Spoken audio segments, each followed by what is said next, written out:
If you want to create posts with buttons, media, and text in your Telegram channel, you're in the right place. In this video, I'm going to show you a simple step-by-step method to do it using Telegram's postbot so you can build cleaner, more engaging channel posts in just a few minutes. This is especially useful if you want to share a photo or video, add a clear message, and include a clickable button that sends people straight to a link.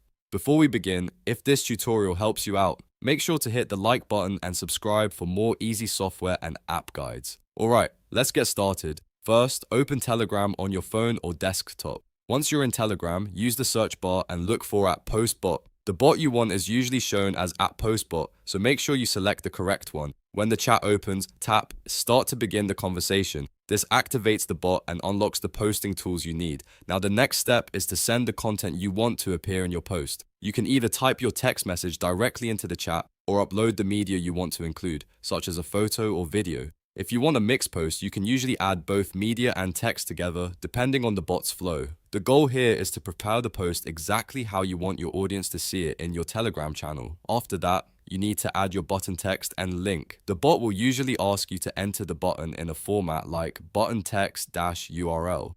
So for example, you might type something like learn more and then paste your website link. Make sure your button text is short, clear, and action-focused because that helps people understand what will happen when they tap it. Also, double-check that the URL is correct because if the link is wrong, your button won't send viewers to the right place. Once your text, media, and button are added, Telegram or the bot will usually show you a preview of the final post. This is an important step because it lets you review everything before it goes live. Look over the media, check the text for spelling mistakes, and make sure the button appears the way you want. If everything looks good, select share or the send option shown by the bot. Then choose your Telegram channel as the destination. If you manage multiple channels, be sure to pick the right one so the post goes to the correct audience. After you confirm, the bot will publish the post to your channel with the media, text, and button all included. And that's it. You've now created a Telegram channel post with buttons, media, and text using postbot. It's a fast and easy way to make your channel posts look more professional and interactive without needing any complicated setup. If this tutorial helped, please give it a like and subscribe for more Telegram tips, app tutorials, and easy how-to videos. Thanks for watching, and I'll see you in the next one.